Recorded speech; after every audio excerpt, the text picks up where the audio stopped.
Sale el 1. ¿Ya? ¿Una? Bueno, chicos,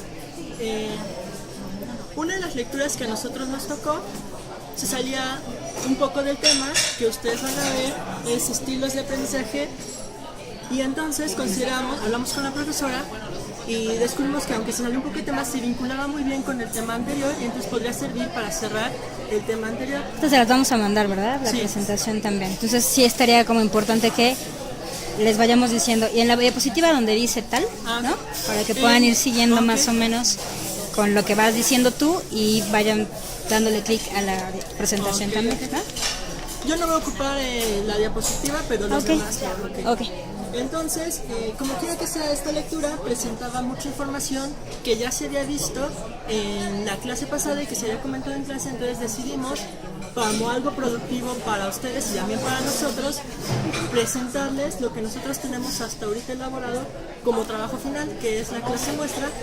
La idea de esto es que ustedes vean lo que nosotros hemos estado haciendo, les sirva de apoyo, y también las críticas que haga la maestra a este trabajo les sirva a ustedes para no cometer los errores que en todo caso hayamos cometido, y a nosotros corregirlos antes. Paréntesis, ¿no van a pedir café? ¿Nada?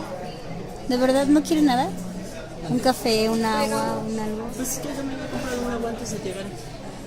Pero sí, yo puedo. ¿Por qué no pedimos? ¿Paramos tantito? Reanudamos. Ok, chicos, entonces además del material que siempre les mandamos porque es parte de la exposición, les vamos a mandar los materiales de los que ahorita voy a hablar y que forman parte de la clase muestra y por lo tanto de nuestro trabajo final. Además van a recibir cada equipo un disco donde pueden apreciar cómo este material se llevó a la práctica. Afortunadamente pude platicar con Leti, ustedes saben que fui adjunto de ella durante 2 años, y entonces me permitió dar una clase en la que se viera esta preparación. Esa clase se grabó y entonces vamos a poderles proporcionar este disco para que ustedes vean y puedan juzgar qué tanta aplicación tuvo esta planeación, ¿vale? Entonces, lo primero que quiero mencionar, pues obviamente es cómo se seleccionó el tema. Obviamente me refiero a nosotros, pero voy a decir el maestro para simplificar el vocabulario. El maestro, cuando va a dar una clase, obviamente tiene que escoger un tema que conoce, que domina.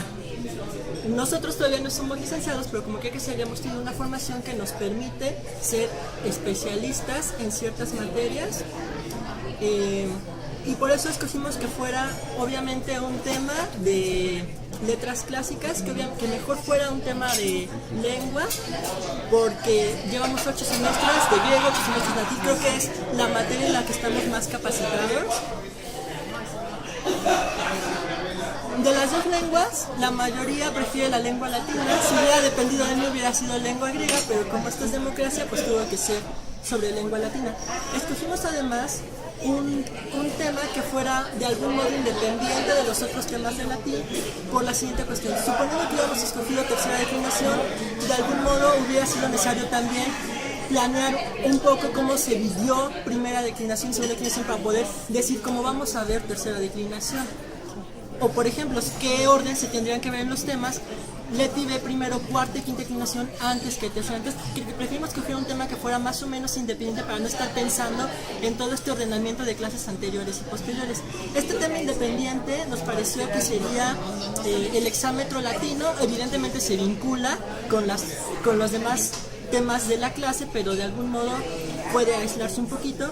Entonces escogimos este tema y empezamos ahora sí a recabar la información. Consultamos varios manuales, pero en la bibliografía básica del material que les vamos a proporcionar a los alumnos, que de hecho se proporcionó a los alumnos en la clase que di con Leti, viene una bibliografía básica. No es toda la bibliografía que se consultó, es solamente la bibliografía que los alumnos pueden fácilmente consultar y que es más fácil para ellos porque está dedicada para alumnos de licenciatura. Entonces, obviamente, el manual de prosodia y métrica latina de Tarcisio Herrera y la gramática latina de Julio Pimentel. Obviamente se recopiló mucha información no solo de manuales, sino información que hemos adquirido con la experiencia, con los maestros, que obviamente es difícil meterle una bibliografía, pero que forma parte de los conocimientos adquiridos y que vamos a proporcionar a los alumnos. Ahora, Ya que tenemos la información, ¿cómo se selecciona para armar un apunte que sirva para los alumnos?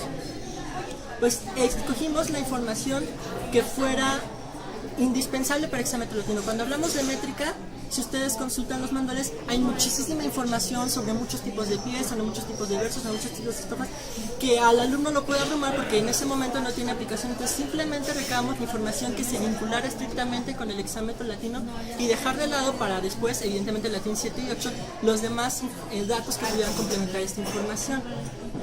Entonces ustedes van a ver en este material que les enviamos una hoja tamaño oficio completa y una hoja, la otra hoja más abreviada, porque solo está esa información básica. Pensamos obviamente que fuera un vocabulario muy claro, conceptos sencillos, oraciones sencillas para que fuera muy fácil de entender. Hay además una serie de esquemas para que los alumnos rápidamente encuentren la información básica.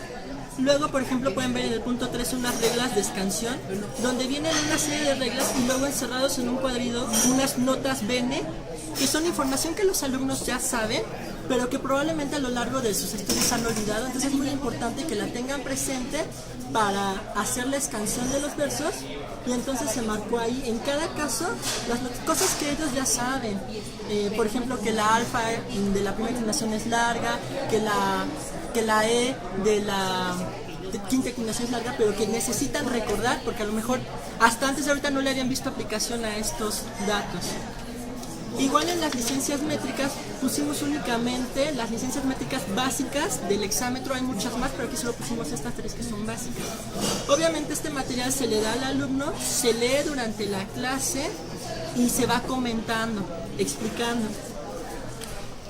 No queríamos evidentemente presentarnos en la clase y luego que el alumno tomara notas, porque luego toman las notas incompletas, porque o ponen atención a la clase o toman atención.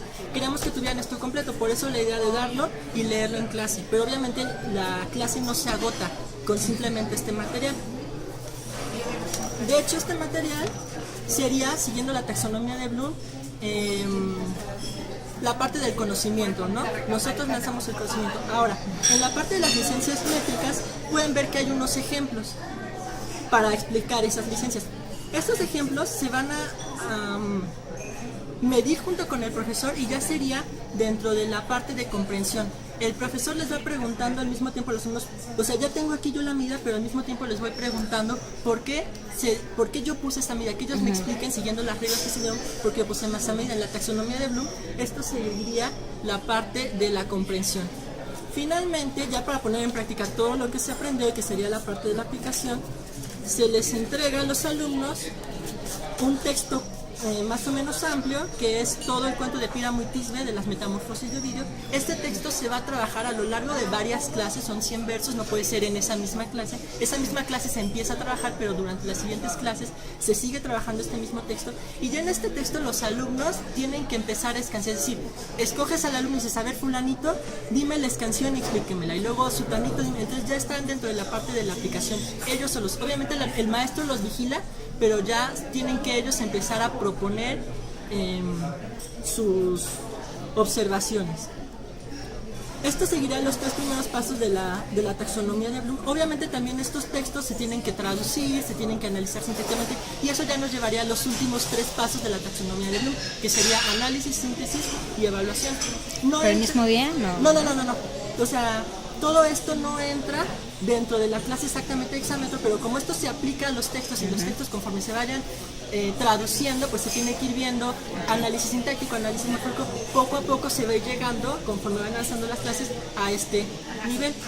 ¿Okay? Obviamente la primera clase va a tener simplemente conocimiento, comprensión y aplicación. Ya que está pensado todo este material, obviamente simultáneamente conforme se está haciendo el material, en la meta estaba planeando las actividades de la clase. ¿Cómo se planearon las actividades de la clase? 1 hora era la teoría con su respectiva explicación y dudas de los alumnos, y la otra hora ya era la aplicación en los primeros versos de las metamorfosis de Ovidio hasta donde nos diera tiempo. Yo calculé 4 versos, y si ven la grabación exactamente nos dio tiempo para medir y traducir y analizar 4 versos. Entonces la planeación quedó perfecta. Obviamente también pensamos que pudiera haber cuando se sale de tema, ¿cómo se llama? Excursos, porque luego los alumnos tienen dudas y pues es importante que aunque se salgan un poquito de tema, pues si hay tiempo poderlas explicar para que no se queden con la duda y porque además sirven para otras muchas cosas. ¿Cuánto tiempo llevo?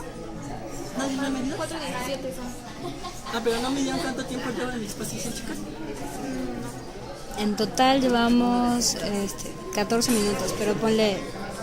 Ok, sí, entonces ya estoy por terminar. Finalmente, Llevas ya 8 que minutos. hicimos la planeación de actividades, lo último que preparamos fue un posible examen parcial que tendría lugar una vez terminado todo el texto de Pyramutis de una Dovien. Por supuesto, una vez que ya se practicó constantemente la medida, la traducción, el análisis morfológico, vendría este examen. Este examen está pensado para que un alumno lo resuelva en 1 hora. Obviamente se dan las 2 horas porque entendemos que hay alumnos más lentos, pero en realidad este examen lo podría responder un alumno en 1 hora. Son 4 versos, justamente los 4 versos que nos dieron tiempo de trabajar en la clase durante 1 hora. Este es un fragmento de la Eneida.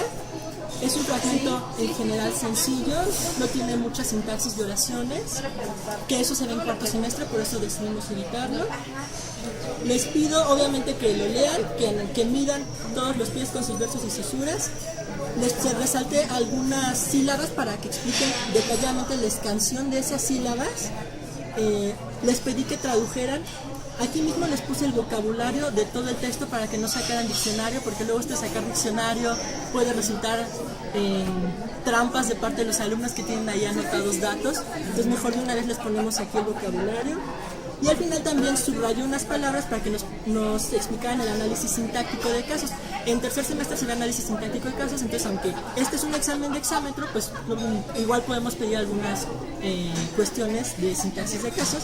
Aquí bien aparecen los porcentajes, medir los versos. Es 6% por cada verso, son 4, ya es 24%. Explicar la escansión de cada sílaba es 1%, por 12 ya es 12%. Traducir cada verso vale 15%, por 4 ya es 60%.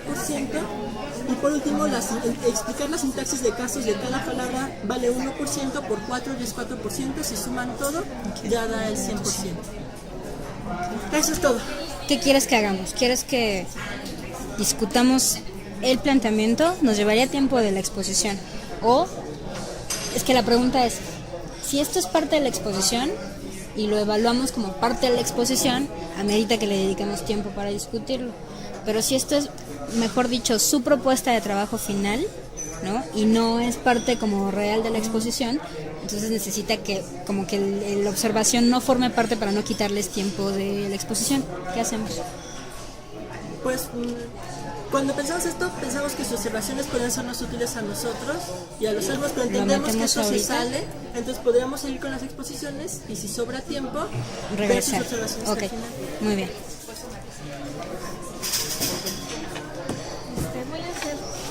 Me pongo más nerviosa frente a la cámara que frente al video. Luis, por Dios, si tú tienes vena artística, eso te tiene que dar así como solito, natural, ¿no?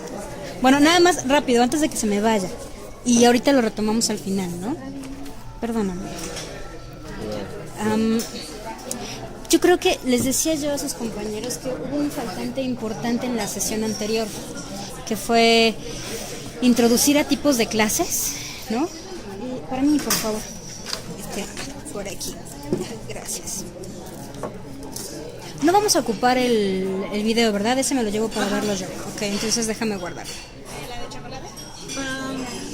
De estilos y estrategias de aprendizaje. Bueno, la primera diapositiva dice esto, que cuando nos referimos a la población escolar de una institución educativa, la mayoría de las veces pues sí podemos observar que cada individuo tiene pues sus diferentes características, ¿no?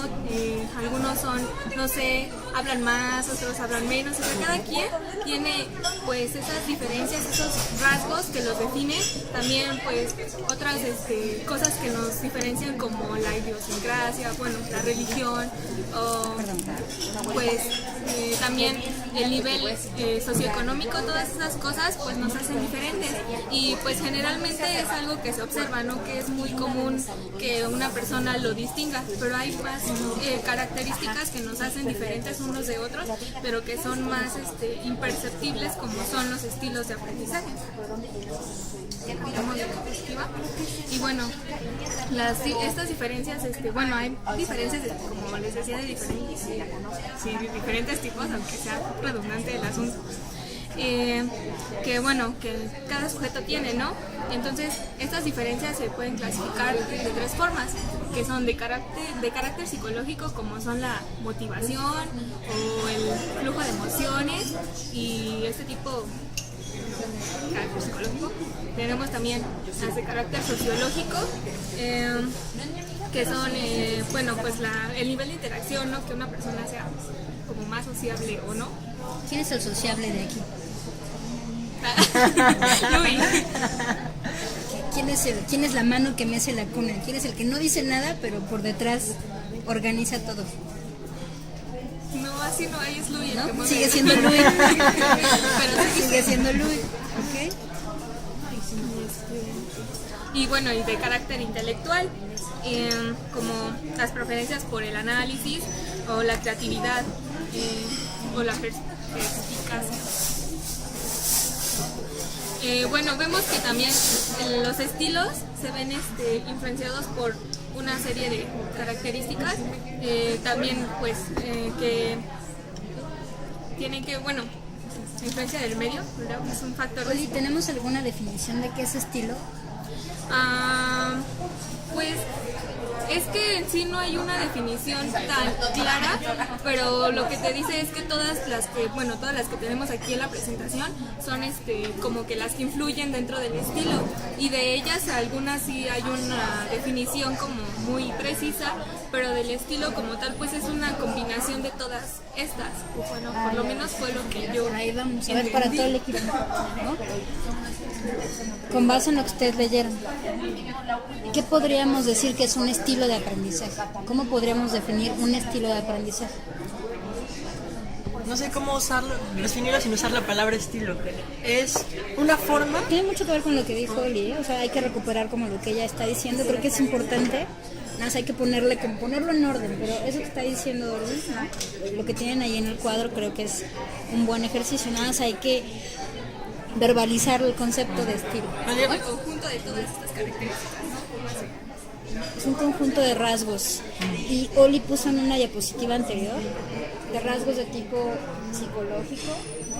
De tipo sociológico y de tipo intelectual, que van marcando una preferencia, ¿no? Entonces es una combinación. Cuando tú dices, yo me compro una chamarra de este tipo y no de este tipo, ¿no?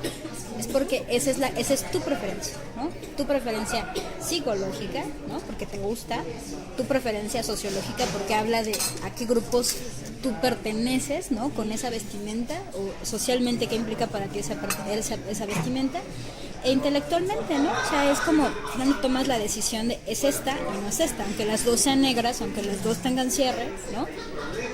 Entonces lo que decía Oli es importante, es una combinación de rasgos, ¿sale? Que va marcando un modo de operar, ¿no? En el caso particular de aprendizaje, un modo de conducirse frente a objetos de aprendizaje, ¿no? O sea, si yo tengo que preparar un examen, ¿cómo lo preparo? ¿Cómo preparan ustedes un examen? Pues hay que tomar en cuenta la clase que se impartió, es decir, dependiendo que... Por ejemplo, Luis, ¿cómo vas a preparar el examen de didáctica? ¿Cómo haría yo un examen de didáctica? ¿Cómo te vas a preparar? ¿Cómo voy a preparar yo para el examen de didáctica? Bueno, como usted nos dijo que el examen iba a venir del glosario, pues la verdad tenía pensado ponerme a estudiar el glosario, tratar de recordar las palabras del glosario, las exposiciones y las cosas que se dijeron en clase. Ya empecé a hacer yo una prioridad de cuáles creo que son los conceptos más importantes. Evidentemente la taxonomía de Bloom, pedagogía, didáctica, conductismo, constructivismo, Entonces, ya tengo organizado, o sea, voy a seguir ese glosario y además ahí mismo ya tengo decididas cuáles son los conceptos más importantes y a eso les voy a dedicar más tiempo, cuáles son los menos importantes, a esos, pues sí, una leidita o algo así. ¿Alguien tiene pensado preparar su examen de modo diferente? Bueno, yo pensaba leer las lecturas que se van a subir en el grupo, porque creo que entiendo más algo. ¿Los resúmenes? Entiendo más los resúmenes que alguien expone oralmente. Entonces pensaba estudiar o leer las lecturas y el glosario para tener mayor precisión en las lecturas. Ya ahí tenemos dos elecciones diferentes, ¿no? Ya ahí tenemos dos estrategias frente a un objeto de aprendizaje, ya tenemos dos elecciones particulares, ¿no? Que tiene que ver con un conjunto de disposiciones, ¿no? O sea, a lo mejor, justo como decía Elizabeth, yo lo entiendo más si lo leo a que se me lo explica, ¿no? Entonces es como reconocer, como qué me sirve más, o como Luis, recordar, pues va a venir de los glosarios, entonces pues la estrategia va a ser sobre los glosarios, ¿no? Y bueno, y eso también tiene que ver con las inferencias, ¿no? Tienen diferentes opciones para prepararse y pero escogen una, ¿no? Que en este caso, pues Luis dice, bueno, voy a escoger las palabras que considero yo más importantes y él dice, bueno, yo prefiero leer que porque a lo mejor y en alguna exposición pues algo no lo entendí claramente, ¿no? Y pues sí, justamente aquí en el cuadro pues saqué este cuadro de la lectura que me pareció muy bueno porque relaciona pues los conceptos, como dicen, ¿no? Por ejemplo, la disposición pues es ¿cómo se llama? Es similar a la preferencia en cuanto a que involucran la voluntad de una persona, pero la disposición tiene que ver más, incluye la motivación, o sea, que las ganas que yo tenga de hacer algo, ¿no? La obligación o compromiso. Por ejemplo, a lo mejor dice Luis, pues yo no quiero estudiar, pero tengo la obligación de estudiar porque quiero obtener una buena calificación. Y pues el estado de ánimo también tiene que ver en este caso en la disposición, porque a lo mejor si pues sabes que tienes que hacerlo, pero no estás como tan animado y dices, bueno, pues hay más días, otros días más para estudiar, pues no lo vas a hacer. Y bueno, las tendencias, pues es una inclinación que es a veces inconsciente de una persona para realizar algo, ¿no? Es como yo pienso también que se diferencia entre los patrones conductuales a que la tendencia yo creo que responde más como una reacción ante una circunstancia. Bueno, si no sé, si hay examen, no sé, dentro de un mes, a lo mejor unas personas su tendencia va a ser estudiar un día antes, ¿no? No sé, pero es una cuestión así que es como una reacción, y los patrones conductuales son manifestaciones típicas que presenta un sujeto ante una situación determinada. Yo creo que es similar a la tendencia. ¿Y ustedes como alumnos conocen, por ejemplo, las tendencias que les favorecen y las tendencias que los perjudican? Pues sí, pero a veces también no. Yo creo que sí, pero a veces no. ¿En tu caso, Oli? Pues, por ejemplo, mi tendencia es a trabajar siempre un poco antes, ¿no? Como bajo presión. Y la verdad es que casi siempre me funciona, porque cuando lo hago desde un tiempo antes, creo que me funciona más cuando lo hago con límite de tiempo. Y una tendencia que tengas que funcione a la inversa, es decir, que en lugar de beneficiarte te perjudique. Pues también esa puede ser un perjuicio, ¿no? Bueno, pero en su caso ella dice que no. Ella dice que le funciona, pues, ¿no? Como que le funciona el estrés, ¿no? O sea, tiene tendencia a dejarlo, pero sí es benéfico, ¿no? Pues, no sé. Por ejemplo, yo necesito estudiar con todas las condiciones puestas para estudiar. Entonces, como Bob Esponja, de repente si tengo mucho que hacer, si tengo mucho que lavar, digo, no puedo estudiar porque tengo mucho que lavar, ¿no? Entonces voy y lavo. No puedo estudiar porque, no sé, mi perro está sucio, entonces tengo que bañar al perro, ¿no?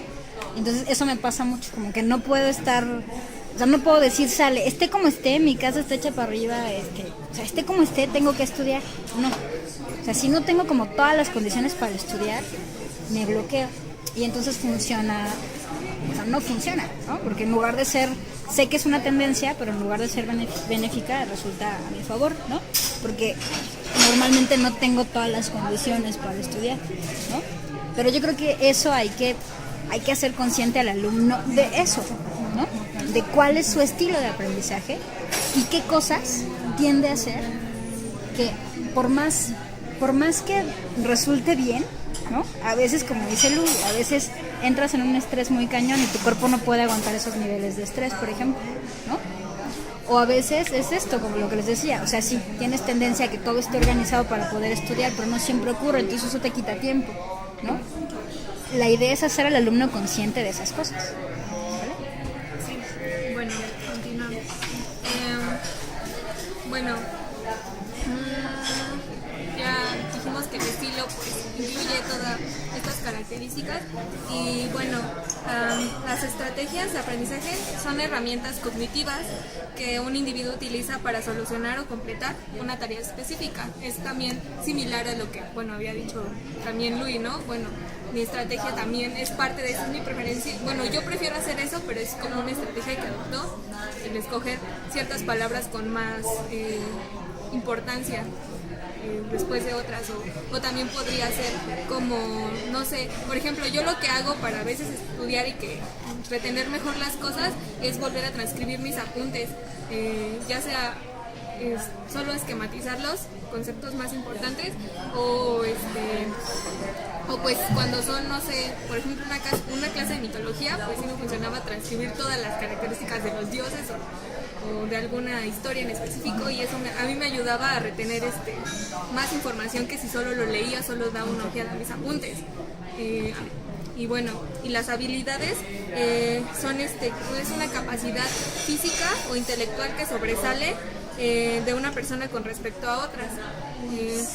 Es como, por ejemplo, aquí entre mis compañeros, Omar tiene una buena capacidad para memorizar, es una habilidad que él tiene de memorizar, que hace memorizar textos en otras lenguas, o pues memorizar otro tipo de cosas, pero él tiene una buena memoria, entonces es una habilidad que él tiene.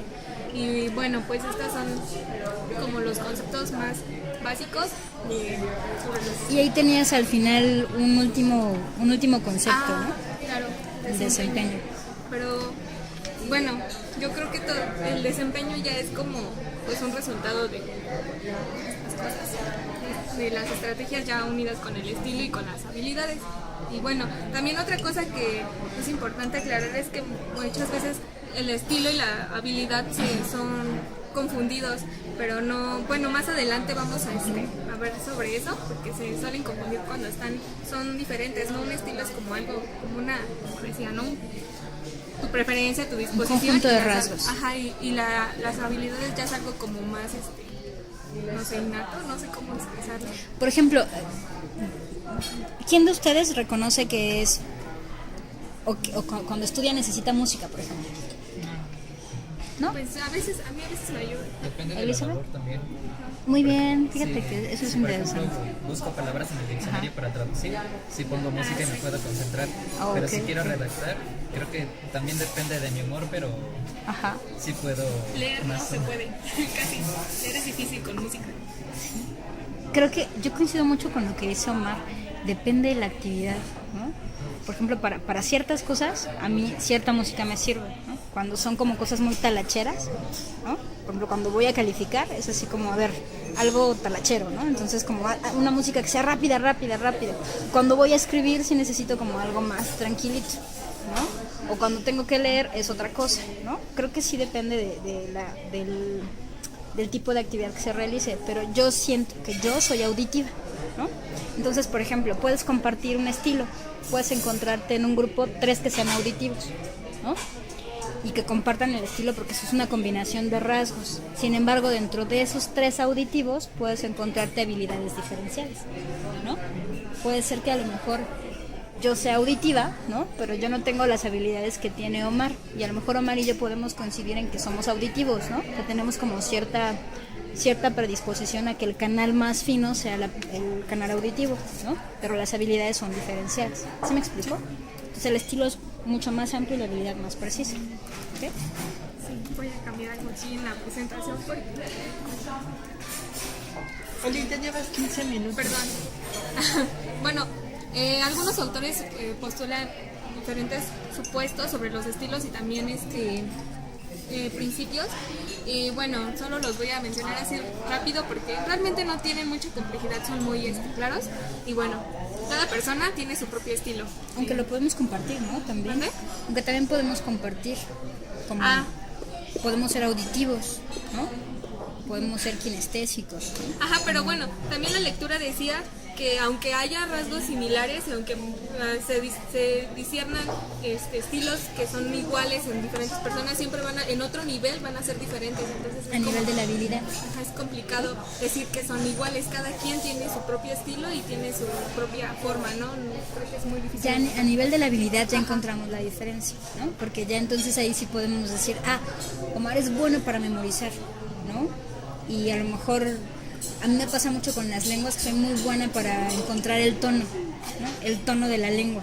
Entonces rápido se me pegan los acentos, ¿no? Porque rápido se me pegan los tonos, pero no soy buena para memorizar, por ejemplo, ¿no? Entonces ya a nivel de la habilidad encontramos la diferencia. Ajá.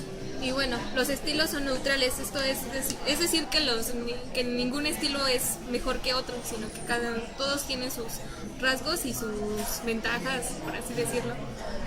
Los estilos son estables, pero algunos patrones de conducta varían dependiendo de la situación. Es decir, que a lo mejor una persona tiene una habilidad, no sé, como decía la lectura, de ser... tiene un estilo de ser ordenado en la escuela, en su trabajo, pero en su casa puede tener un desorden, ¿no? Entonces, dependiendo de la situación también varía el estilo. Los estilos no son absolutos. Esto era que un estilo puede igual como cambiar, ¿no? O sea, no es como tan... A ver, ¿nunca les hicieron estos tests en la prepa de ¿a qué carrera vas? Y bueno, afortunados si les salió con claridad, yo voy para esta carrera, ¿no? Pero hay gente a la que le sale, pues es que puede ser bueno para estas y para estas y para estas otras, ¿no? Que no te da ni una sola, Exacto. una área es el caso, ¿no? Exacto. Bien te va. A mí no me decían. Con los estilos puede suceder una cosa parecida, ¿no? Es decir, si tú tomas un test de estilos de aprendizaje, pues de repente puede decir que punteas igual en auditivo, que igual en kinestésico, ¿no? Y no quiere decir que veas y digas, pues no soy ninguno, ¿no?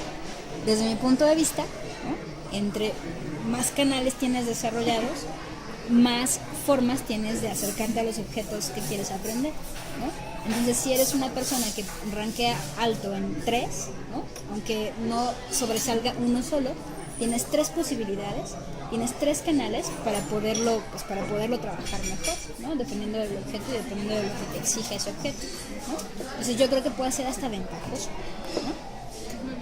Bueno, los estilos en sí mismos no manifiestan competencia, es decir, que no porque una persona le guste una cosa en especial sea bueno para ella, son solo como gustos, ¿no? Decía, una persona no porque quiera aprender o le guste, le llame la atención la cocina, va a ser bueno cocinando, eso ya tiene que ver más con las habilidades. Exacto. Las características de un estilo pueden identificarse en otras personas cuando se identifican primero en uno mismo. Bueno, eso es importante, porque como maestro tienes que saber cuál es tu canal. ¿Cuál es tu canal, Daniel? Yo soy muy desordenado para mí. De los canales que vieron, ¿no? De los que revisaron. Ajá. Sí, exacto. De esos estilos, ¿cuál puedes decir? Cuando te pones a estudiar, ¿qué necesitas? Por ejemplo, necesitas ver cosas, o sea, necesitas ver el diagrama, ¿no? Que te pongan una imagen, te llaman la atención los colores, ¿no? O necesitas que te lo expliquen, ¿no? Recuerdas el tono de la voz. ¿Qué es lo que más funciona en ti cuando estás como acercándote a un objeto? Sí, ¿Visual? Recuerdo más imágenes. Ok, Oli.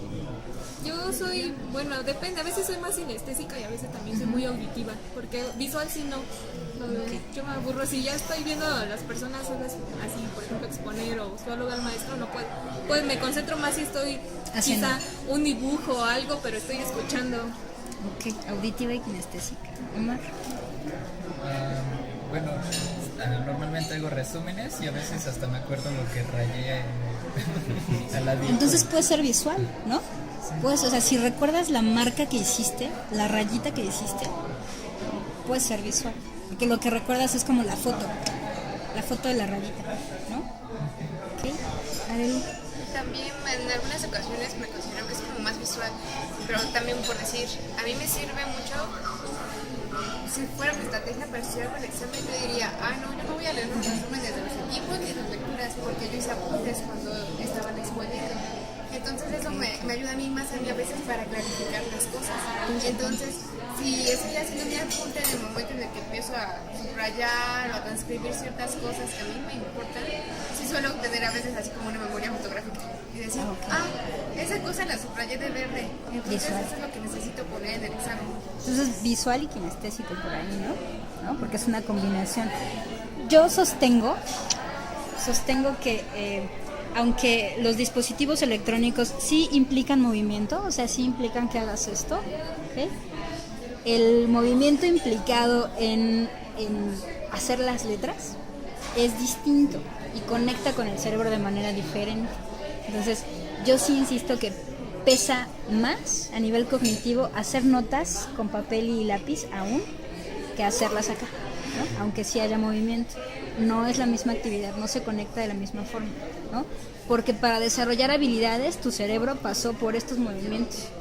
Entonces tu cerebro cuando haces esto, como que se activa, ¿sale? Entonces sí, por ahí la parte kinestésica y visual como la foto, ¿no? Él. Creo que yo soy más visual, ¿Sí? porque auditiva soy pésima. ¿En serio? Sí, yo creo que en las exposiciones si recuerdo algunas cosas es poco, por eso hago anotaciones y necesito revisar los textos para acordarme, para grabarme más. Pero verlo, ¿no? Sí. Luis.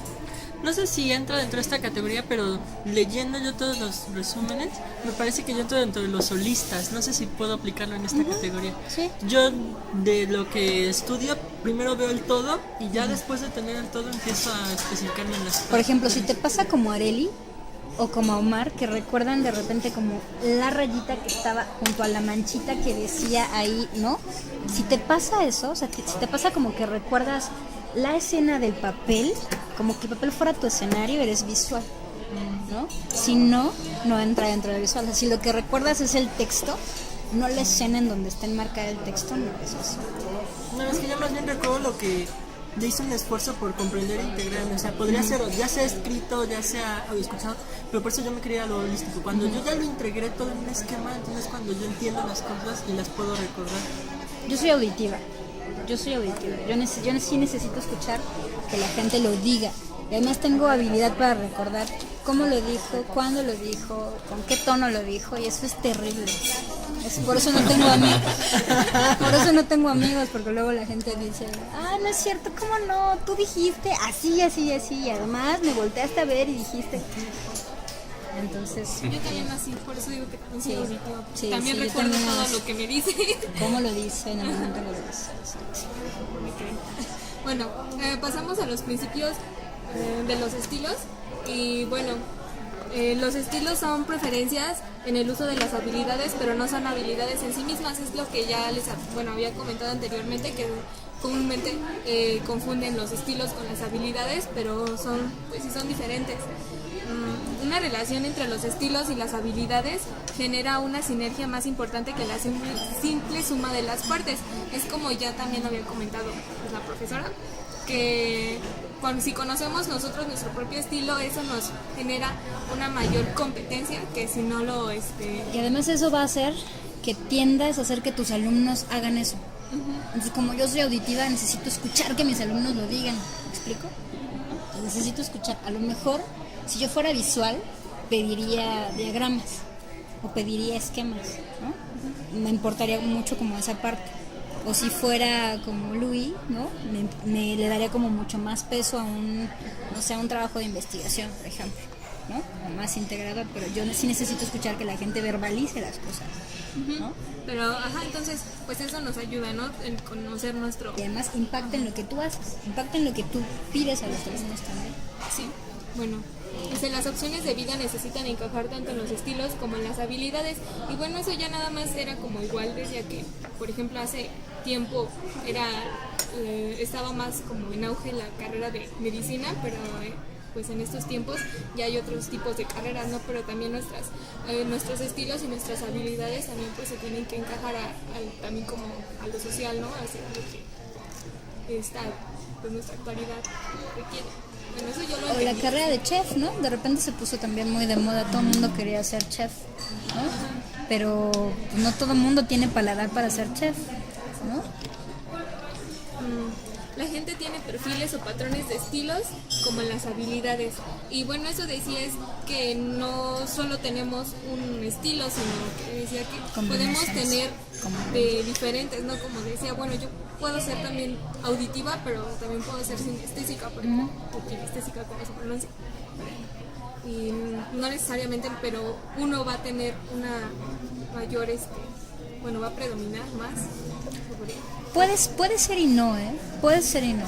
Yo creo que sí puedes encontrar gente que es muy, muy, muy visual, o sea, que sí tiene como muy marcado ese canal, pero también creo que te puedes encontrar con gente que tiene balanceados los canales. Y eso también es muy interesante, porque insisto, entre más herramientas tienes, o sea, si tienes coche, moto y bici, ¿no? Y de repente no circula tu coche, pero tienes la moto, pues te puedes mover en la moto. Y si la moto se descompuso, te puedes mover en la bici, ¿no? Y si a final de cuentas pues no tienes nada de eso, tienes tus dos piecitos y tienes el metro, ¿no? Entonces, entre más herramientas tienes, creo yo que está como más padre, ¿no? Yo pienso que es mejor, ¿no? Y es mejor como también instar a los alumnos a que descubran ese tipo de cosas y que digan, bueno, a lo mejor yo me empeño en ser chef, ¿no?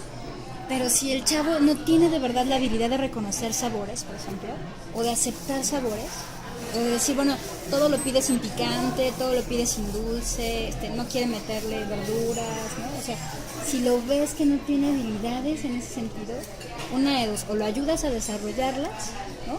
O le ayudas también a que se dé cuenta cuáles son sus habilidades, ¿no? Y que no corresponden con lo que está persiguiendo, ¿no? Alguien que esté en su área y que no le guste leer, que no tenga habilidades para leer, pues como que hace ahí, ¿no? No nada más como para memorizar, sino también como para hacer cuestiones de análisis. Entonces, Ajá, bueno, continuamos. La gente difiere en la fuerza de sus preferencias y bueno, también me parece muy claro, a veces a una persona, no sé, bueno, pues siempre vas a tener gustos, pero vas a tener algo que te guste más, ¿no? Y bueno, pues eso va a variar. Las personas difieren en su flexibilidad estilística, es como lo anterior que decía que los estilos no son absolutos, sino que pueden cambiar, pero algunas personas pueden tener esa facilidad de cambiar, pero otras no. Entonces, eso de igual depende. Los estilos son socializados, también quiere decir que nuestra sociedad influye también en esos estilos. Nosotros podemos captar, ver rasgos en una persona que a nosotros nos gustan y podemos como intentar adoptarlos, pero si son negativos, eso también influye, ¿no? A lo mejor digo, no me gusta cómo es esta persona, cómo estudia o cómo hace las cosas, y eso también trato de evitarlo yo, ¿no? Porque veo que quizá a la otra persona no le funciona, pero igual, bueno, el medio influye. además creo que puede influir de dos formas, ¿no? O en dos vías. Puede ser que tú eres, por ejemplo, muy visual y te juntas con alguien que es, pues, no sé, que es muy auditivo, ¿no? Y entonces, de repente a lo mejor sí puedes encontrar como cierta dificultad para trabajar. Pero si encuentras la posibilidad de crear cosas a partir de los dos estilos, puede que resulte algo más interesante, ¿no? Como en la complementariedad de los dos canales. Y puedas producir cosas que les sirvan tanto a los auditivos como a los visuales, ¿no? Y puede ser al revés, ¿no? Como lo que decías, puede ser que te encuentres a alguien, imagínate, el colmo de Luis sería que se encontrara con su pareja que fuera totalmente desorganizada. Yo creo que el pobre Luis sufriría así ¿no? Si se encuentra la pasta así, ¿no? Salida en el lavabo, ¿no? Es así como, oye, hay cosas en las que uno puede flexibilizarse, pero hay cosas para las que sí los estilos de conducirse, ¿no? Influyen en el otro y no necesariamente son como tan fácil de aceptarse, ¿no? Y bueno, los estilos pueden variar a lo largo de la vida, como lo anterior que decía que pueden ser flexibles. Los estilos pueden ser mensurables, es decir, que se pueden medir, y de eso voy a hablar más adelante. Los estilos se pueden enseñar, bueno, pueden enseñarse como ya igual había dicho que son socializados, pero también un maestro puede enseñar dependiendo de las actividades que utilice con sus alumnos, también les puede ayudar a desarrollar también esos canales, ¿no? Los estilos valorados en un momento o un lugar específico pueden no serlo en otros, es decir, si a una persona le gusta ser espontánea, no sé, como Luis le gusta participar mucho en las clases, a lo mejor, bueno, con nosotros eso es muy bueno, ¿no? Porque la carrera es de eso, de participación y de expresarte y de hablar en público, pero hay otros lugares donde quizá eso no sea tan valorado y prefieran a la gente que es muy callada, como, no sé, como Omar o como él, y no que son más callados y reservados. Entonces, pues eso también es variable. Los estilos no son en promedio buenos o malos, sino una cuestión de enfoque, como lo decía anteriormente, los estilos son neutros. A veces confundimos los patrones estilísticos con los niveles de habilidad, y bueno, nuevamente esto que ya también se había explicado antes.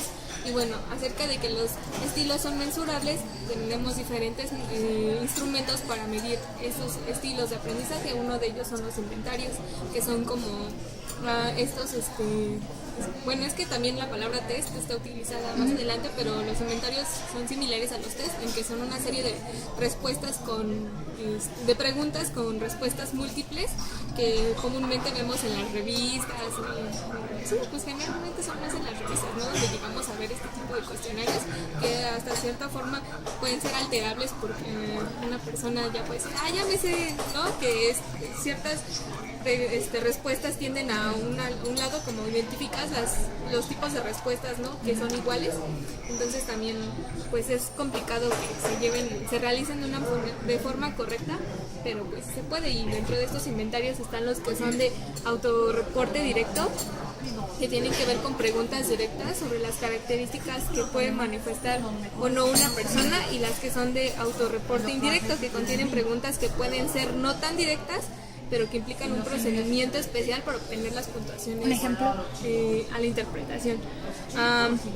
En autorreporte directo decía que podría ser como, ¿te gusta esto? Y tú dices, sí, más o menos, no mucho, no me gusta nada, ¿no? Y las otras es como más, ¿qué harías en tal ocasión, no? Y te dan diferentes respuestas, que yo creo que esas sí son muy, luego te dan opciones que ni siquiera puedes contestar, ¿no? Porque ninguna de esas corresponde a lo que tú harías, quizá. Sí, creo que lo intuyes bastante bien, Oli. Sí, por ahí va el rollo, por ahí. La primera, a ver, Luis. Son preguntas donde no es muy claro desde el principio qué es lo que te están preguntando. Sí. Parece que te están preguntando algo distinto, entonces uno responde con más honestidad. Ajá. Porque no sabe realmente cuál es el objetivo de esa pregunta. Entonces nos dan más posibilidad de saber qué es la realidad, porque no está, o sea, el que contesta no tiene la posibilidad de saber qué es exactamente lo que se pregunta, y por tanto falsea la respuesta. Ok, ejemplo. Si yo te preguntara, Oli, ¿te sientes segura en tu casa? Sí. Sí, ok, eso es como directa. Si yo te preguntara, Oli, ¿tu casa se cierra con cerrojo? Sí, si tu casa se cierra con cerrojo. ¿Cómo, a qué se refiere que la cierro? Pues ya cuando en la noche. En la noche, cuando ya no hay nadie, tu casa se cierra con cerrojo, así como una especie de pasador, ¿no? Ahí es pregunta directa, pregunta indirecta. Hay gente que puede decir, sí me siento seguro en mi casa. ¿Se cierra con pasador? Sí, se cierra con pasador, ¿no? Como, ¿por qué se cierra con pasador si te sientes seguro, no? En el caso de Eli coincide, en el caso de Eli coincide, ¿no? Pero es como decía Luis, no te está preguntando directamente sobre la inseguridad, te pregunta sobre el cerrojo, pero es sobre inseguridad. Bueno, los test igual, pues son, yo creo que es muy claro el término, pues son preguntas. Y bueno, otra forma, la observación, que la observación pues no siempre te deja ver todo, por eso se recurre a más herramientas, porque la observación directa no siempre es tan buena. O sea, no es tan fácil distinguir un estilo con solamente observar a una persona. Y bueno, pero la observación también es un medio. Hay entrevistas, y también las entrevistas es muy claro el término. Nosotros conocemos que es una entrevista, ¿no? Entre ya sea el profesor puede elegir también las circunstancias, el entorno, para que también, bueno, el entorno también puede influir, yo creo que en las respuestas, ¿no? Y el análisis de tareas, bueno, que se trata de revisar cómo hacen los alumnos esas tareas. Esos pueden ser también protocolos verbales. Por ejemplo, tú le puedes poner a la gente un cuestionario y lo que vas grabando es lo que la gente va haciendo para responder ese cuestionario, ¿no? Entonces les das 3 preguntas y le dices, a ver, quiero que me vayas diciendo todo lo que va pasando por tu cabeza para organizar tu respuesta, ¿no? Entonces evidencia cosas, o la idea es evidenciar cosas que están ocurriendo en ti, ¿no? Entonces a lo mejor dices, pues primero leo la pregunta y después trato de recordar en qué exposición la vimos y después trato de ubicar cuáles eran las palabras clave de esa exposición, ¿no? O sea, todo lo que va pasando en ese momento para que tú puedas armar la respuesta, se pide que lo verbalices y eso también ayuda para identificar, ¿no? ¿Qué decía Oli sobre los test, ¿no? Que los podemos encontrar en una revista. Yo tengo un grupo de psicología social en donde pues, se les pide que hagan test, ¿no? Uno de los instrumentos base para psicología social es ese, son los test. Pero hacer un reactivo lleva mucho tiempo, como vimos con los reactivos de exámenes igual, ¿no? Lleva mucho tiempo porque tienes que pilotar, tienes que garantizar que mida lo que quieres que mida y que lo mida bien, ¿no? Y entonces a una chica se le ocurrió eso, sacar su encuesta de una revista, ¿no? Entonces la lleva y obviamente era evidente, ¿no? La construcción de los reactivos pues era evidente, ¿no? No había sustento teórico para ninguna de las categorías, ni siquiera ella sabía cómo explicar los resultados, cómo vincular los resultados, más allá de si le pones aquí 3 quiere decir que eres kinestésico y si le pones aquí 4 quiere decir que eres visual, ¿no? O sea, más allá como de esto que te da la revista, ella no tenía el sustento teórico para el test. Y ese es el problema, que esto se llama sociometría, ¿no? Y también se hace así de modo muy cuidado, como los exámenes, ¿no?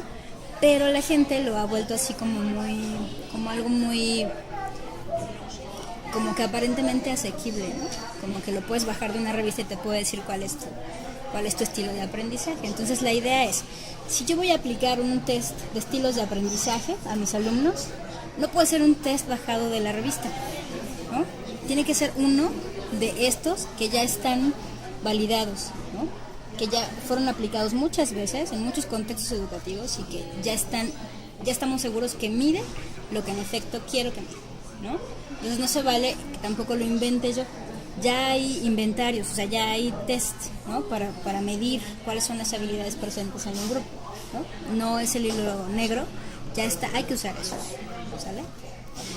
Sí, Luis. Bueno, yo seré breve. Yo no voy a hablar de estilos de aprendizaje, sino de estilos cognitivos. Y los estilos cognitivos se relacionan más con patrones específicos, inconscientes por los cuales las personas adquieren conocimiento. Igual vale por lo que comentamos hace rato, ¿no? Acerca de qué es un estilo. Pues como un estilo es un modo de conducirse frente a patrones de aprendizaje. Y bueno, una de las características más importantes de los estilos cognitivos es la tendencia que tiene un sujeto a hacer o a no hacer algo. Y algo que influye mucho en esto, lo comentó Oli hace rato, puede ser la edad, el género, la condición social, hasta el factor ambiental. ¿Qué quiere decir esto? Por ejemplo, algún niño que tenga que trabajar desde pequeño va a preferir aprender a sumar para poder vender algo que aprender, no sé, a andar en bici, ¿no? A diferencia de un niño que tiene recursos y que tiene el tiempo para poder andar en bici.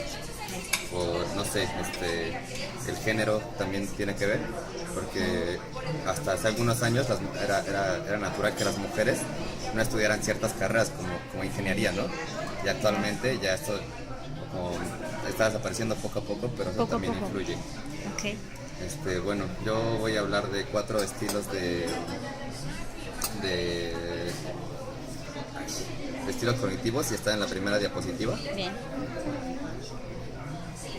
Que son dependencia e independencia de campo, holista y serialistas, impulsivos y reflexivos, y niveladores y afiladores. Todas estas también, como ya le había comentado Oli, o sea, no quiere ser nada más que seas nada más de un estilo, sino que puede ser de varios, ¿no? Sí. Vamos a empezar con los... De hecho, yo creo que para distintas tareas puedes acomodarte, ¿no? Y ser en un momento de un tipo y en otro momento de otro tipo, ¿no? Sí, y bueno, empezaremos explicando un poco los dependientes e independientes de campo. ¿Cómo saber qué es un dependiente o un independiente de campo? Traigo un dibujo. Los dependientes de campo, para identificarlos hay una prueba. Te ponen una figura simple y posteriormente te ponen una más compleja. Los independientes de campo pueden identificar dentro de la figura más compleja la primera figura, y los dependientes de campo les cuesta más identificar la primera figura. Pasamos a la siguiente diapositiva, que tiene las características de los dependientes e independientes de campo, ¿no? Los dependientes de campo perciben globalmente. Dani, ¿me podrás dar un ejemplo en alguna de sus clases?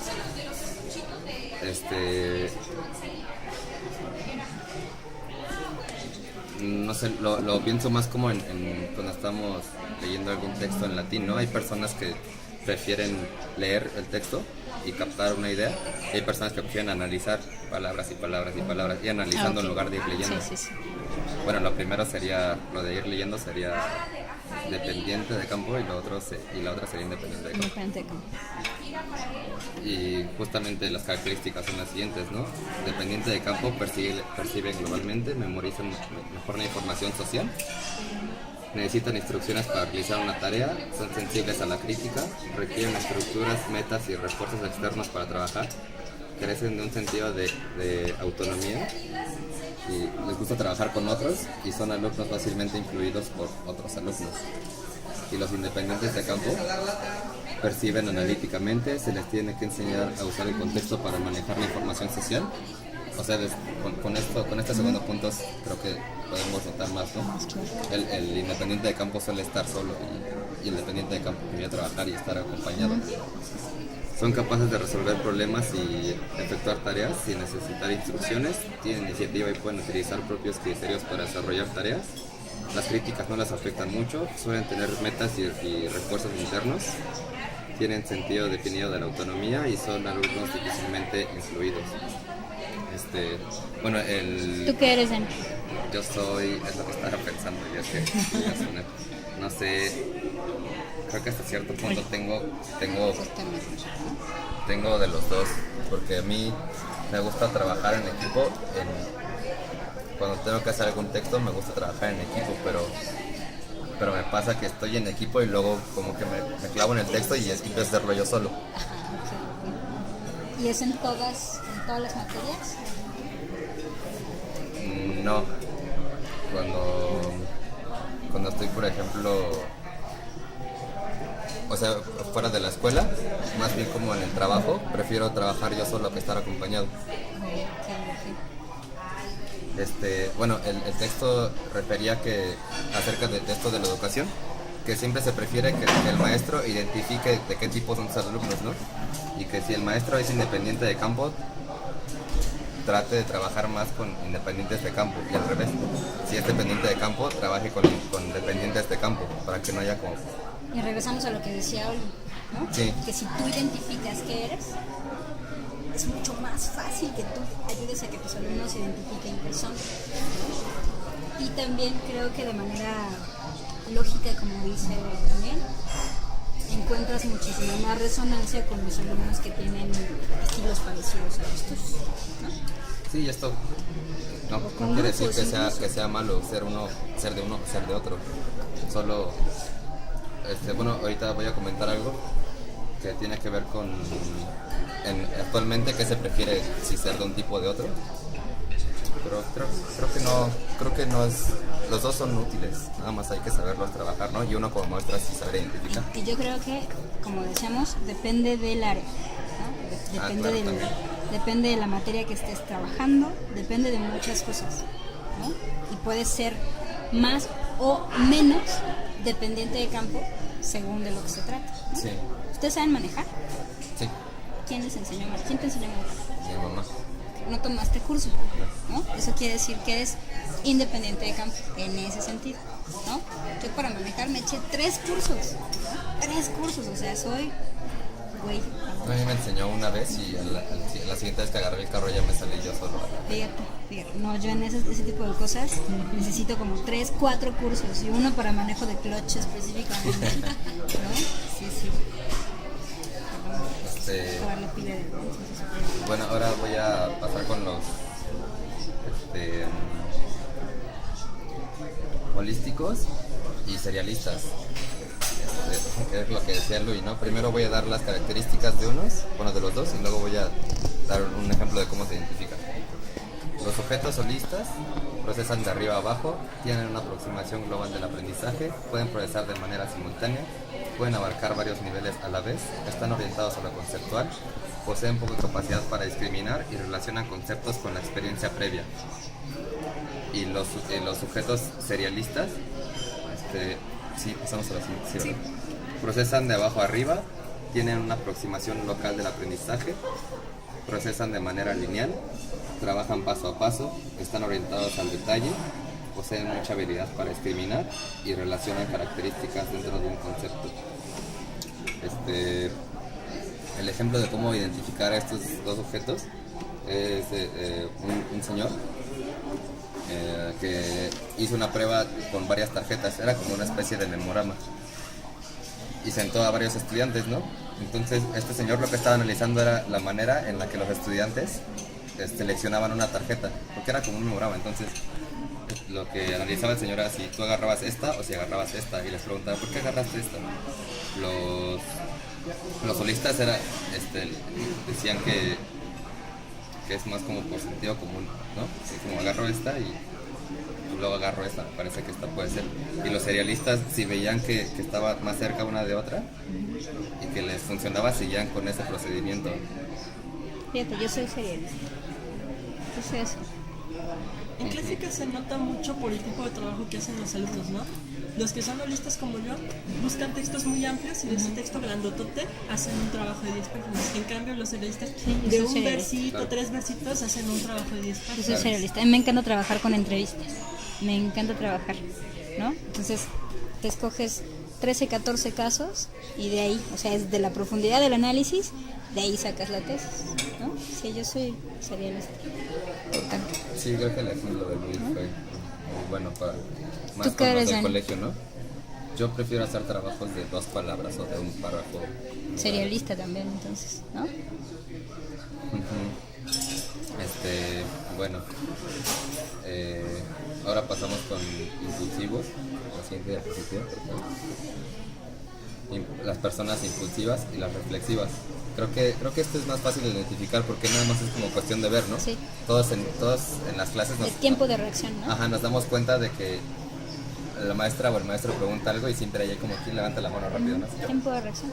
Es muy Y fácil. esos son impulsivos, y los reflexivos suelen ser las personas que casi no participan y que están pensando las cosas, pero que tienen una respuesta.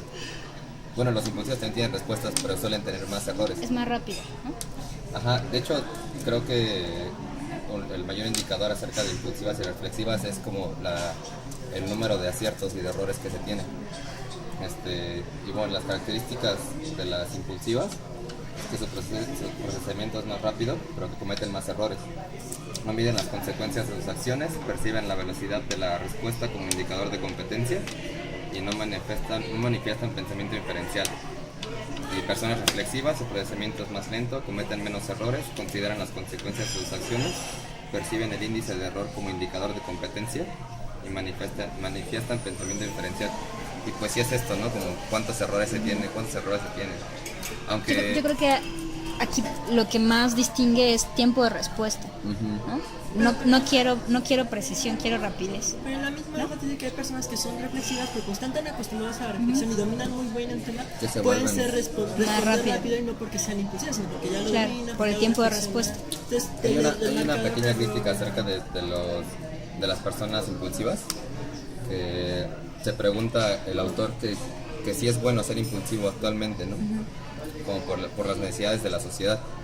Y dice que como van las cosas, así como en casi todos los trabajos actuales, se prefiere no tener errores, entonces se prefieren las personas reflexivas. Sin embargo, que las personas que más ideas y que aportan ideas más grandes y más trascendentes son las impulsivas. O sea, lo que se le llama como los genes suelen Pues ser igual, como ¿no? impulsivas. Igual puede Apenas ser. sentido común, pero es que de verdad hay veces en los que no te puedes tomar el tiempo de reflexionar. Esta es una respuesta ya, Rápido. aunque no sea la ideal, y hay veces en las que pues, tienes todo el tiempo, entonces sentido común. Sentido común. El problema, como dice Luis, es que no todo el mundo ejercita el sentido común, ¿no? Exactamente. Y bueno, Yo lo veo mucho con el entrenamiento de perros, de verdad. O sea, al perro es mucho más fácil enseñarle la respuesta así, impulsiva, ¿no? O sea, es mucho más fácil que... es más fácil que controles el ladrido del perro, ¿no? A que le enseñes, por ejemplo, quiénes son los miembros de la casa a los que tiene que cuidar por encima de otros, ¿no? A lo mejor lo llevas, o sea, te sigue a ti porque eres el dueño, pero llevas a un niño. Tú le tienes que enseñar que en una situación de peligro, aunque tú seas el dueño, no te tiene que priorizar a ti, sino tiene que priorizar al niño. Entonces, ese proceso en el que el animal tiene que distinguir los dos impulsos afectivos, o sea, porque está ligado de manera afectiva contigo como dueño y con el niño, pero en donde tiene que distinguir, a ver, es peligro, y en peligro máximo no eres tú, aunque seas mi dueño, es el niño, lleva más tiempo enseñárselo al perro. Perdón, pero es que yo pienso que sí son como los procesos reflexivos, yo creo que sí requieren más tiempo, ¿no? E incluso pienso que aunque lo ejercites, ¿no? Yo pienso que si el tiempo de respuesta es mayor, pienso, ¿no? Digo, necesitaremos hacer como una prueba quizás, ¿no? Igual de protocolos verbales donde a la gente le fueras pidiendo, ¿no? ¿Qué está pasando en este momento ante tal tarea? ¿No? Justamente como para evaluar su nivel de reflexión y cuánto tiempo tarda en resolver una tarea de tipo más reflexivo, ¿no? O de manera más reflexiva. Habría que verlo, pero... ¿usted es más reflexiva? No sé. Yo creo que a veces soy impulsiva. Sí, a veces soy así como dice Luis, así de... Tiene que resolverse, ¿no? O sea, entonces es la mejor salida, pues es eso, ¿no? No, pero no es la mejor, pues es lo que tenemos ahorita, ¿no? Entonces no es la mejor, pero es lo que hay, Claro. ¿sabes? A veces sí puedo ser impulsivo.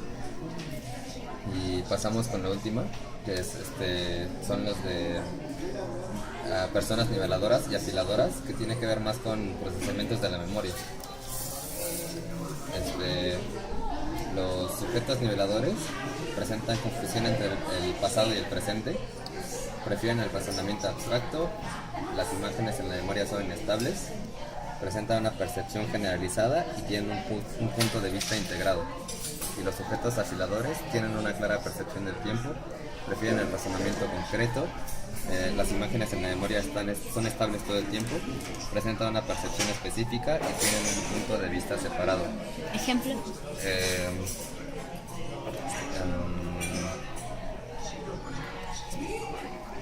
No sé, es que estaba tratando de pensar en alguno que se relaciona con las clases.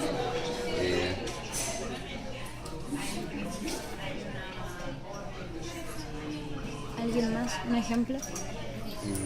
Que permita diferenciar nivelador de afilador.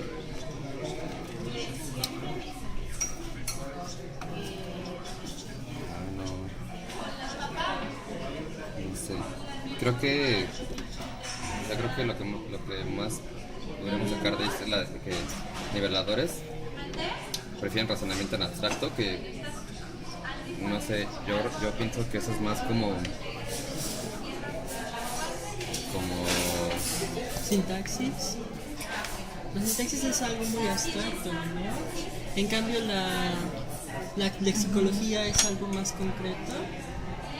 Pero por ejemplo aquí en niveladores te dice que la imagen en tu memoria es inestable, ¿no? Y yo digo que las imágenes de la sintaxis sí son más fijas, ¿No ¿no? podría ser así como solamente quienes relacionan? O sea, una persona es, bueno, es que en una situación, por ejemplo,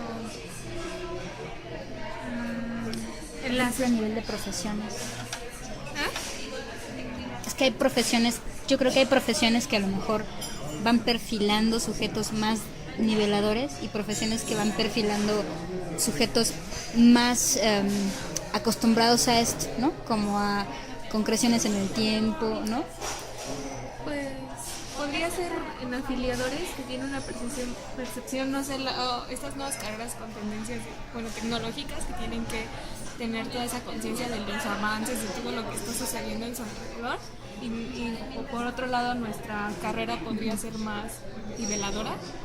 Yo creo que tiene que ver, pensemos en tareas, ¿no? En tareas, por ejemplo, si nosotros tenemos que cumplir con 2 horas de clase, ¿no? Porque eso es lo que tenemos, 2 horas de clase. Pero si nos tuviéramos que salir, ¿no? 1 hora, a mí no me pasa nada, pero a lo mejor a un ingeniero sí le pasa porque su experimento o lo que él planeó para su actividad tiene que cubrir como ciertas condiciones, ¿no? Y entonces el ingeniero no puede darse el lujo de decir suspendemos la clase ahorita porque a lo mejor está esperando una reacción que necesita más tiempo, ¿no? Y que no tiene que ver con que él no quiera, sino con que el tipo de tarea le pide que en ese momento esté muy concentrado en el tiempo, ¿no? En que el registro, por ejemplo, del evento sea así exacto, ¿no? Si ustedes, el semestre pasado yo mandé, en lugar de fichas, los mandé a hacer observaciones de clase, ¿no? Pero no era una obsesión por el detalle de la clase, o sea, sí tenían que hacer observaciones generales, pero no tenían que hacer esto como de minuto 03, minuto 05, minuto 10, ¿no? Porque no es la idea, sino la idea es como de manera más integral. Yo creo que para diferenciar este tipo de sujetos es más sencillo si pensamos en tipos de tareas, ¿no? Que en un momento dado nos piden estar más concentrados en manejo del tiempo, ¿no? En cuestiones como más, mucho más finas, ¿no? En decir, o sea, si un chico de mecatrónica, por ejemplo, tiene que diseñar un robotcito, pues el robotcito tiene que identificar muy fácilmente cuando le apaguen el switch, ¿no? O cuando muevan el switch, el borreguito sube la cabeza, ¿no? O sea, no hay de enlace para un lado o para otro. O sea, cuando le muevo la palanca, sube y baja la cabeza. Como cosas muy binarias, ¿no? En nuestro caso es muy difícil pensar en ese tipo de tareas como muy binarias, donde la respuesta sí sea claramente sí, no, 0, 1, ¿no? Por el tipo de cosas que enfrentamos, pienso yo. Sí, no, ya a veces también hay que te sales del salón a caminar y mientras caminas, como, mira, exacto, ¿no? O les decía, si tú das latín 1 y Luis también da latín 1, no quiere decir que a las 4:15 los dos tengan que estar haciendo exactamente lo mismo, ¿no? Claro. O sea, no tenemos esa fijación por el tipo de tareas que manejamos, pienso. Y bueno, esos fueron los 4 estilos cognitivos que presenté y pues, no sé, una conclusión acerca de qué es un estilo cognitivo. Puede ser que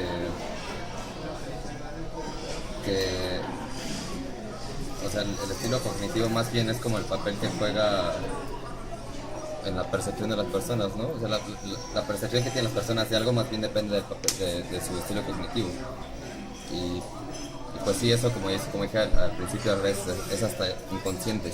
Entonces, si no es que tú digas, no es y que hoy tú me le levanté inestable, hoy me levanté reflexivo, claro. perdón, y hoy me levanté holístico, no, o sea, ¿no? Sí, es inconsciente. Sí, claro. Muy bien. ¿Omar? Bueno, también voy a exponer estilos de aprendizaje. Sí. Bueno, tengo que hacer referencias, ¿verdad? Pues sí. Bueno, ¿Está acá? ¿Está en la presentación? ¿Vale? ¿Está en la presentación? Te voy ¿Sí? a poner ahí también la presentación. Para que les vayas diciendo nada más, es en tal diapositiva o en la diapositiva donde dice tal. ¿No está aquí? Sí, ahí sí está. ¿Te parece que sí está? Bueno, ahorita la sigo allá. No, este es un video. No, pero ahí está también la presentación. ¿Cómo está? Pero ese esquema que tú tienes no es el mismo que está acá. Sí. No, ya tienes un cuadro y aquí no hay un cuadro. Le pasamos a Omar la grabadora. Ya. ¿Le queda más Regresa. cerca? Ahí es este. ¿Es este? Pues parece, no sé si es exacto. Características de los profesores en base. Componentes del web. Es lo que está antes. Pero creo que empieza Sí. con texto y después es el cuadro. Es ese, sí, está bien. Bueno, Ok. tú sigue. Ahorita lo solucionamos. Bueno, pues retomando lo que había dicho mi compañera Olivia, hay que recordar que un estilo de aprendizaje seguía, bueno, es esencialmente una preferencia, entonces no habla de habilidades. Fue Neil Fleming quien creó el inventario BARC y trataba de atender a las modalidades sensoriales. El nombre de BARC surge de las siglas en inglés, visualizing, o como se pronuncia, visual,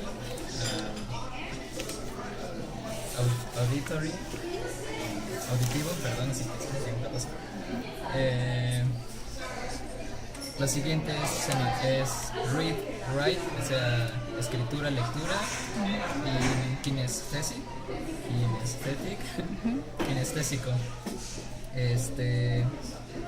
Bueno, se supone que lo que quería hacer Fleming en colaboración con Colin Mills era que los alumnos encontraran la manera en la que ellos podían aprender mejor. Lo que dijiste al principio está fabuloso. Tiene base sensorial, ¿no? Sí, con base en estos sentidos que acabo de nombrar. Entonces alguien auditivo va a escuchar más si va a una conferencia, si escucha al maestro hablar. Pues el chiste es tenerlo oyendo.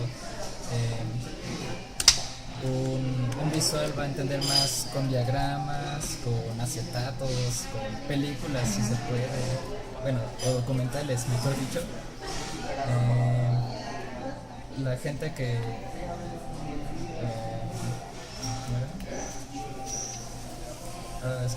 la que tiene más desarrollado el sentido de la escritura y de la lectura, pues obviamente va a tener que hacer ensayos. Yo creo que tú eres de ese tipo. Yo creo que tú caes en ese tipo. ¿Qué más? A veces, bueno, una de las actividades recomendadas también es que revisen los textos de sus compañeros, cosas así. Y kinestésico, pues sería que el sujeto trate de practicar lo que aprendió para poder desempeñar, para poder adquirir su aprendizaje. Que tenga movimiento, ¿no? Sí. Que se desplace. Okay. Y bueno, pues en las diapositivas, el cuadro 3.3, bueno, ahí no lo tengo por número, estrategias de enseñanza-aprendizaje sugeridas para cada estilo del BARC. Tenemos en el visual hacer mapas conceptuales, dibujar diagramas y modelos y cuadros sinópticos, proyectar animaciones computacionales, observar videos, transparencias, fotografías e ilustraciones. Yo nunca hago eso porque para nada es mi canal. No, o sea, no me sirve, a mí no me sirve, ¿no? Para la gente que es auditiva, les sirve mejor escuchar audiocassettes, tener debates o discusiones, confrontaciones, lluvia de ideas y lectura guiada y comentada. En cuanto a los que son escritores o lectores, tienen que, bueno, aquí dice escritos de un minuto, la verdad me siento muy no familiarizado con eso, pero bueno, composiciones literarias, diarios, bitácoras y reportes, elaboración de resúmenes, reseñas y lo que había dicho, que les piden a los alumnos checar los textos de sus compañeros. Y finalmente los kinestésicos, pues como la clase pasada, cuando pasaron a este Salvador, que era el hombre golpeado, algo así, Sí. con Pamela, por ejemplo, juegos de roles y dramatizaciones, dinámicas grupales que requieran sentarse y pararse, como lo mover que hizo el cuerpo. el equipo de Héctor Jaramillo e igual Pamela, Sí. Utilizar la pizarra para resolver problemas. Bueno, Y eso porque tiene que ver con el movimiento de la mano, ¿no? Eso es el movimiento de la mano lo que le da como la conexión ahí con el cerebro. Y la manipulación de objetos para la explicación de fenómenos. Bueno, después sigue el inventario inventario de estilos de aprendizaje de Kenneth Thun y Rita Dunn. ¿Y es en qué está centrado?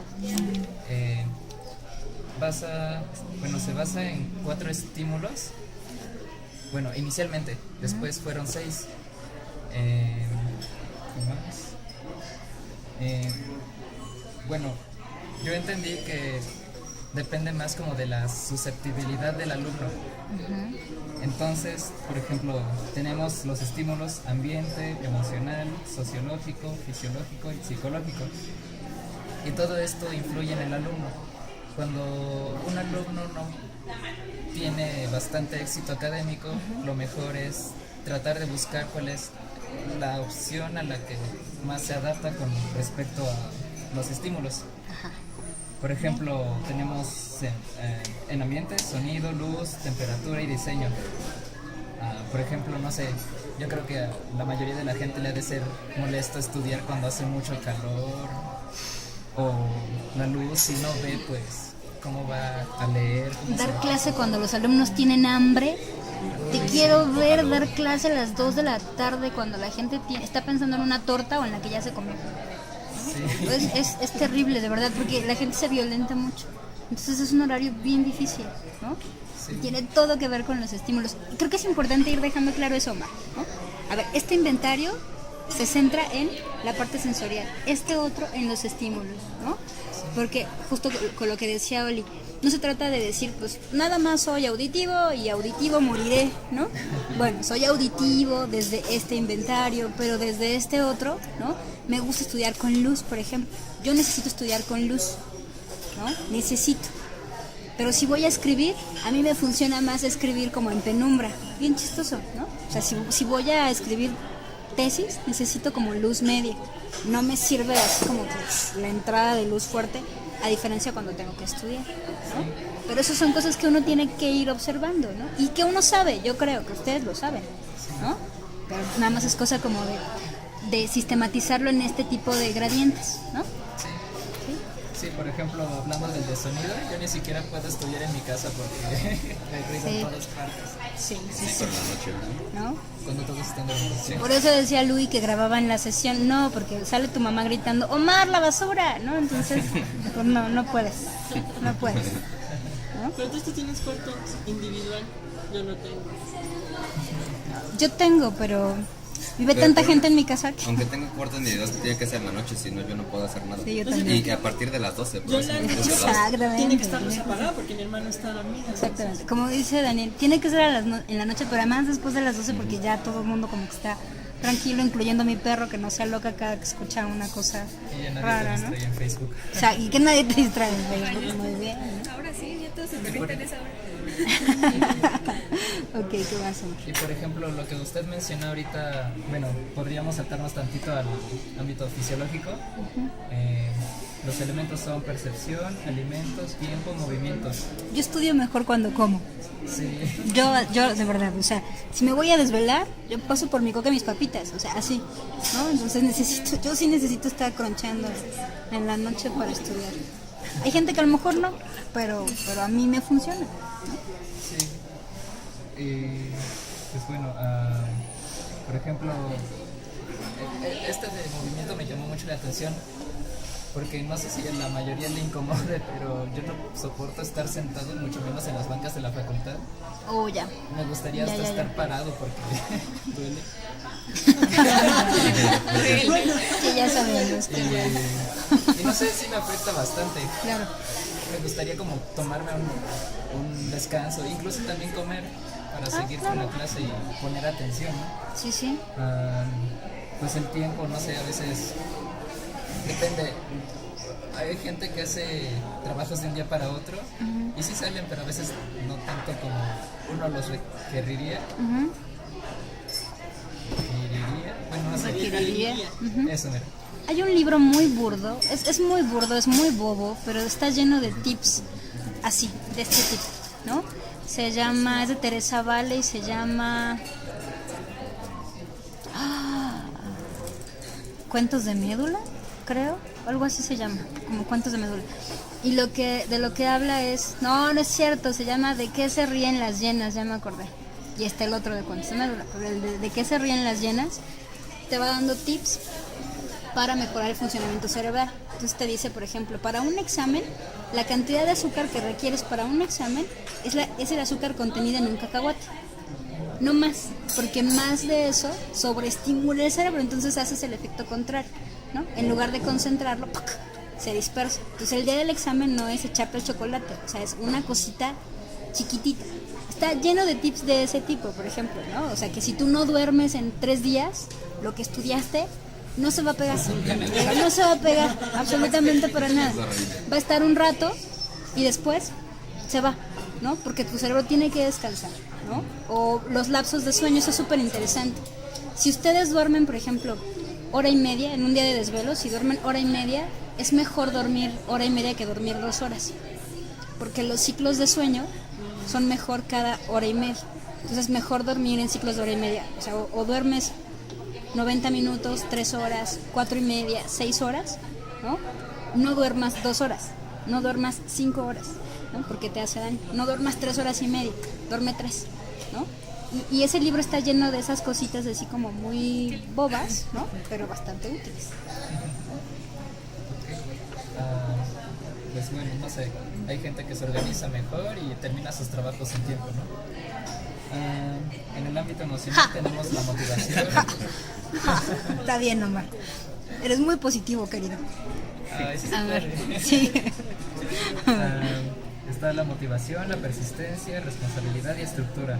En la motivación, no sé, creo que depende mucho de los méritos y casi como de autoestima, de reconocerse a sí mismo, que le salió bien algo, pues, ¿no? Y que eso sea